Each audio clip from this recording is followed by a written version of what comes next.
Hey guys, welcome back to our YouTube channel, and in today's video I am going to show you how to fix Discord screen sharing audio not working.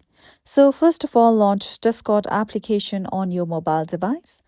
Then from here tap on the U option at the bottom right corner. Now go to the gear icon at the top right corner again. Now scroll down below, and when you see the option of voice, make sure that the feature is turned on for voice activity and not to talk. Now another step you can do to fix your issue is that open settings on your mobile device.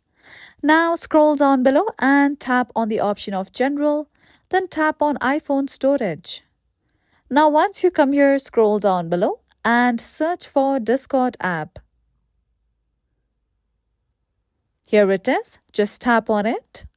Now tap on Offload app, then tap on Offload app again, and by doing this step, you'll be able to clear cache from the application. Then tap on Reinstall app again and wait until your Discord app is being reinstalled. After that, you may open the application and you will see that your screen share audio is working perfectly fine. So this is it for today's video, and at last, don't forget to subscribe to our YouTube channel.